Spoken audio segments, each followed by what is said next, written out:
Bismillahirrahmanirrahim.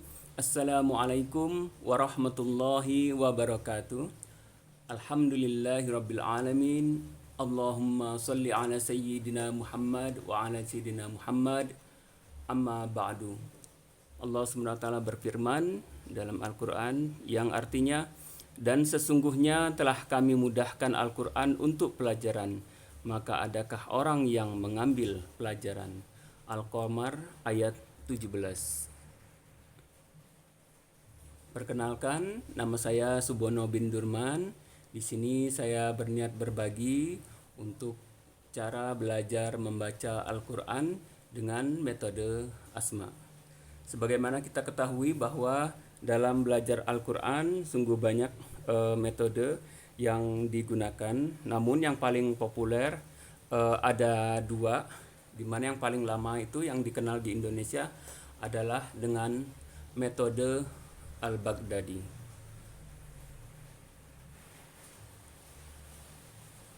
Metode atau kaidah Baghdadiyah ini dulu dikenal, khususnya mungkin yang sekarang berusia 40 tahun, 50 tahun, atau bisa juga yang 30 tahunan masih mengenal metode ini.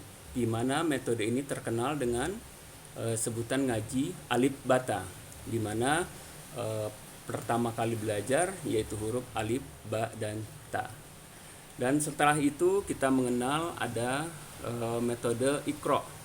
Metode Iqra ini diperkenalkan oleh Kiai Haji Has'at Umam kurang lebih di akhir 90-an, di akhir tahun 80-an atau di awal 90-an, yang populer di Indonesia bahkan di dunia, yang waktu itu dipelopori juga dirintis dengan banyaknya pertumbuhan Taman Pendidikan Al-Quran.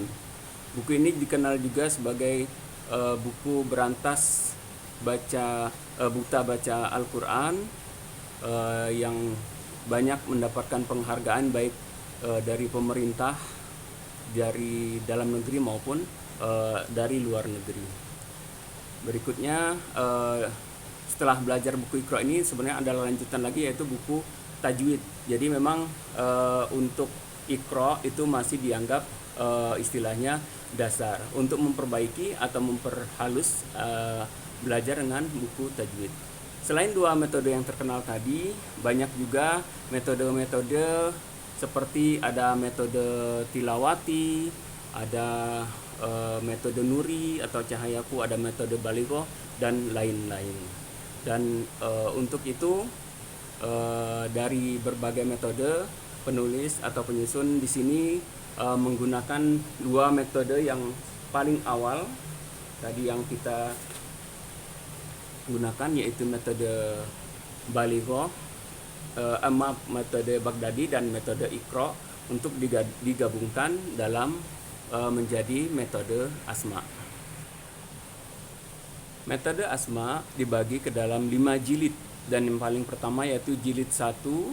Dalam jilid 1 ini adalah paling dasar. Insya Allah dengan menguasai jilid 1, dari yang tadinya mungkin yang belum bisa membaca Al-Quran sama sekali, insya Allah akan dimudahkan untuk belajar ke jilid berikutnya, sehingga sampai dengan bisa membaca Al-Quran dengan standar dari metode Al-Baghdadi dan metode Iqra. Demikian juga untuk di jilid 1 ini menggunakan metode asma, di mana ini diambil dari huruf-huruf yang nama aslinya kita contohkan di sini. Ada huruf alif. Huruf alif kita kasih fathah, kemudian menjadi A. Nah, di sini kita gabungkan A, pengucapannya menjadi AA. Jadi alif kita membacanya dengan AA. Jadi untuk perajan berikutnya mudah dibaca. Kemudian baba.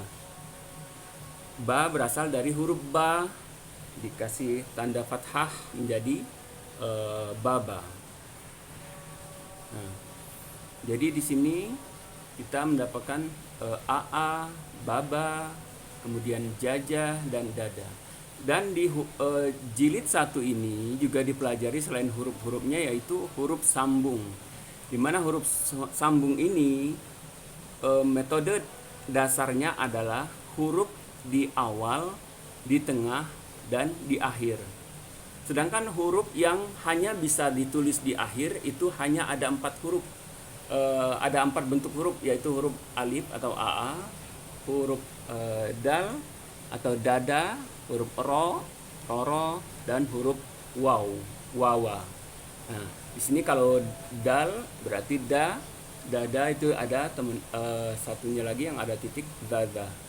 Tapi yang paling penting adalah huruf sambung ini terdiri dari huruf awal, huruf tengah, dan huruf akhir.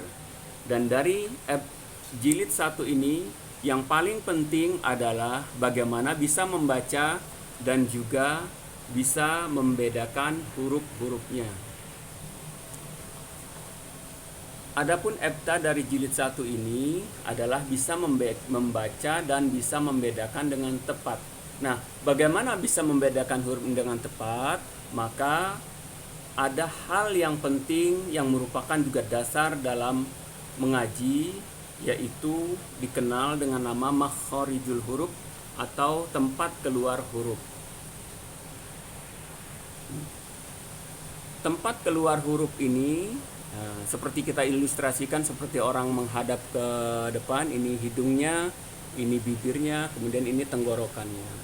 Nah, masing-masing huruf keluar dari tempatnya masing-masing.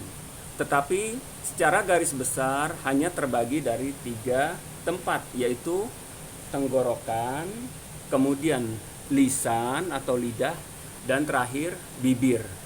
Nah, itu yang paling dasar. Sebenarnya ada 2 lagi, yaitu hidung dan rongga mulut. Tapi dalam jilid 1 ini kita cukup belajar mengenai 3 tempat keluar huruf.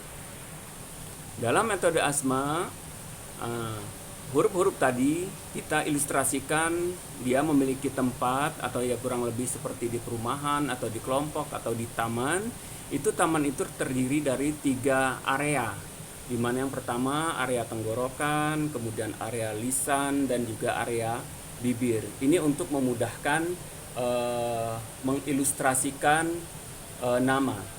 Jadi kalau kita mengenal seseorang itu pasti ada nama dan alamat. Nah, jadi di sini juga huruf-huruf itu memiliki alamat masing-masing. Ya contohnya kalau di perumahan kita akan ditanya oleh security ini. Security-nya akan nanya, alamatnya yang mana?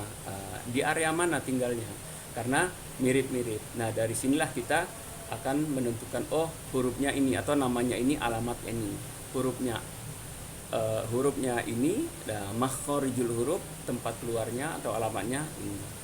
Nah, demikianlah untuk dalam jilid 1 ini, berarti selain kita mengenal hurufnya, juga mengenal tempat keluar hurufnya, nama dan alamatnya, sehingga kita bisa membaca dengan baik dan bisa membedakan tiap huruf dengan tepat. Dengan mengucap Bismillahirrahmanirrahim, marilah kita mulai belajar membaca Al-Quran dengan metode asma.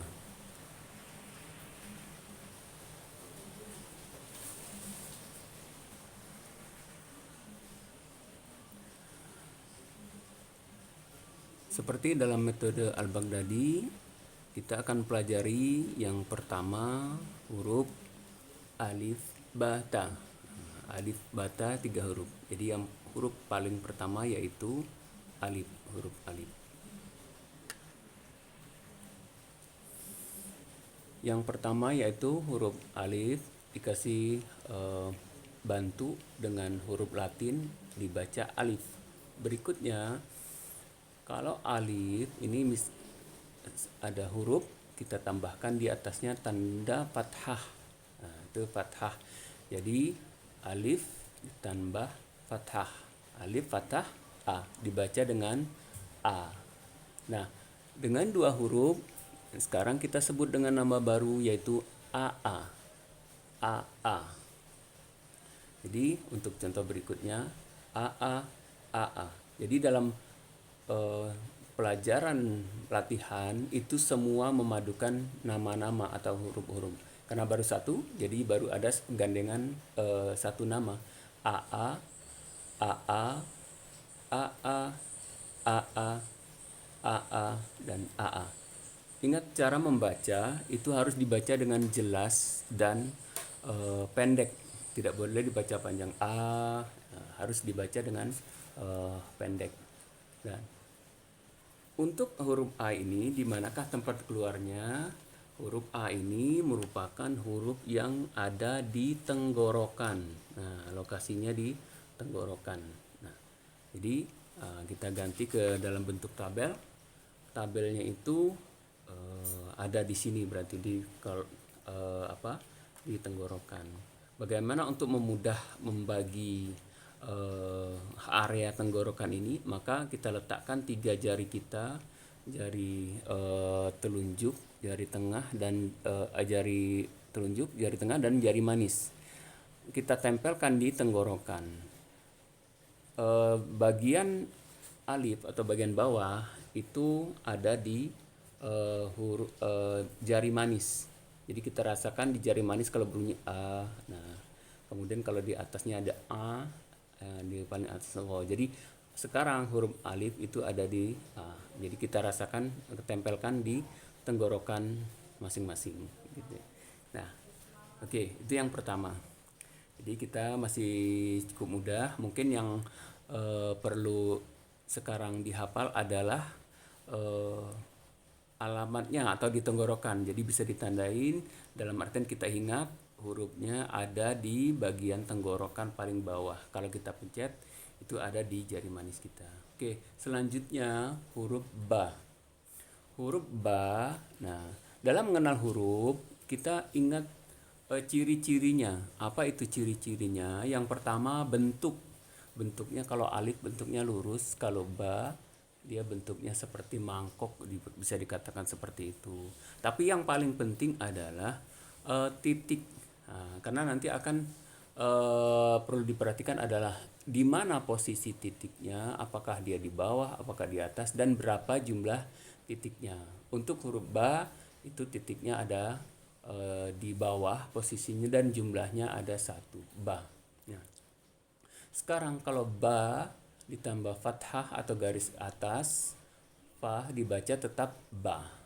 Ingat, dibacanya dengan ba, bukan dengan ba. Jadi membacanya baba. Jadi bukan ba, tapi baba. Nah, jadi kita misalkan ada nama seorang, namanya Ali Baba. Jadi bukan Ali Ba, ya, Ali Baba. Nah, sekarang kita padukan.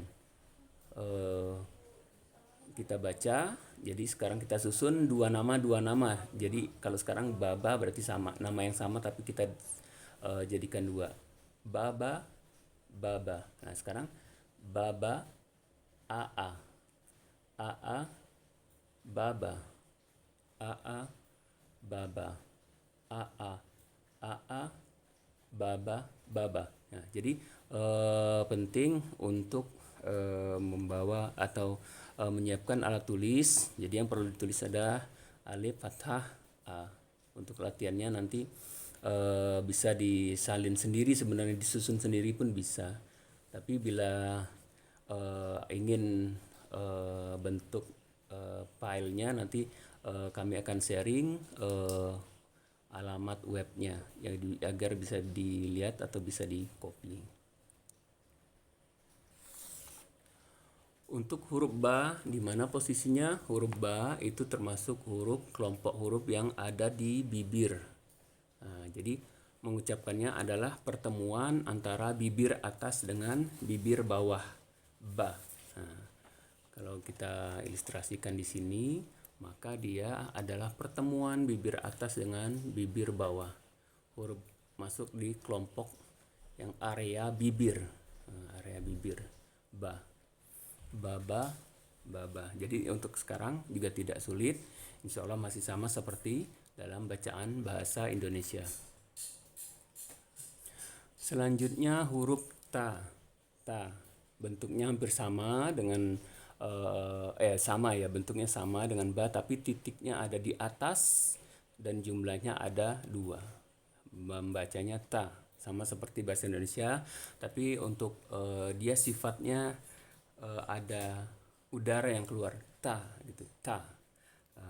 Ta ini posisinya yaitu eh, ada di ujung lidah. Posisinya ada di bagian ujung lidah. Jadi cukup kita taruh lidahnya itu di gusi atas atau di gusi di dekat gigi seri atas. Ta, ta. Makanya suaranya bisa keluar anginnya. Ta, ta seperti itu. Jadi tidak begitu sulit. Kita lanjutkan hurufnya ta. Kita kasih tanda fathah di atasnya. Membacanya tetap ta. Jadi bukan tak tapi membacanya ta. Ta, ta. Nah, sekarang kita mengenal ada yang namanya tata. Nah, tata, tata. Nah, sekarang kita gabung aa, tata, tata, baba, tata, baba, tata, aa. Nah, selanjutnya juga sama, tata, aa, tata, baba, tata, aa, tata, baba. Jadi prinsipnya adalah biarpun susunannya dirubah-rubah, maka kita mengilustrasikan seperti ada dua nama seperti itu. Kita susun berdasarkan dua nama. Yang perlu dilatih adalah bagaimana kita mengucapkannya. Ya, kalau bisa dilatih mengucapkan suara ta ini dengan ada lidah ya, suara lidah apa desis angin ya, ta gitu. Nah, untuk ta karena ada nanti mirip dengan huruf to. Nah, itu jadi kita perlu bisa membedakan nantinya. Kalau di metode Al-Baghdadi kita sudah menyelesaikan pelajaran pertama atau yang sering diucapkan pertama alif bata. Alif bata kalau sekarang kan yang terkenal yaitu fingerstyle alif bata. Ya, kita lanjutkan sekarang huruf tha. Huruf tha itu cirinya jumlah titiknya 3. Jadi bentuknya sama seperti mangkuk, titiknya ada 3, posisinya di atas.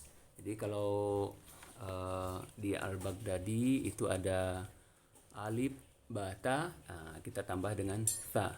Karena alif bata tadi identik dengan gitaris fingerstyle yang lagi viral mulai dari Covid sampai sekarang banyak diminati oleh para warganet gitu. Nah, jadi untuk tha kita tulis dengan kode TFA. Maksudnya membaca dengan tha. Ya, kenapa dibaca dengan tha? Karena untuk posisi tha itu dia ujung lidah bertemu dengan gigi seri atas. Jadi gigi ini ujung lidahnya bertemu dengan gigi seri atas. Dalam bagan kita kasih kode warna hijau. Jadi kalau ke warna hijau ini maksudnya adalah huruf yang berinteraksi dengan gigi seri atas. Gigi seri atas atau gigi depan atas. Jadi kita membacanya seperti sa biasa tapi lidahnya diletakkan di ujung. Jadi membacanya sa, salatha gitu ya, seperti angka 3 salatha. Nah, jadi membaca sa dikasih tanda fathah jadi sa fathah sa. Satu huruf sa kita tulis 2 huruf membaca sa. Jadi kita seperti mengenal ada yang namanya sa ya. Ada nanti namanya sasa, ada yang syasya, ada yang soso, ada yang sa. Nah, sekarang kita konsentrasi dulu untuk menghafal yang namanya sa. Agak unik tapi seperti kita diminta untuk menghafal 30 orang. Mungkin bagi siswa baru atau karyawan baru kita harus mengenal 30 orang dalam misalnya 10 hari. Nah, sekarang 1 hari harus berinteraksi dengan 4 orang. Nah, seperti ini kita berinteraksi dengan aa, baba, tata, dan sasa. Ya, kita baca latihannya sasa. Nah, ini tadi aa, sasa. Sasa, baba. Tata, sasa. Tata, aa. Sasa, baba. Tata, sasa. Ya, ya mungkin demikianlah. Eh, Insya Allah kita akan lanjutkan nanti di pelajaran hukum berikutnya. Untuk pertemuan pertama ini kita cukupkan sampai di sini dulu. Mungkin nanti kalau ada pertanyaan bisa ditulis di komentar, atau nanti untuk bahan eh, baca atau materinya dapat kami sharing nanti di web, akan ditulis di deskripsi. Demikian kami sampaikan. Terima kasih atas perhatiannya. Mohon maaf atas segala kekurangannya. Kami akhiri. Assalamualaikum warahmatullahi wabarakatuh.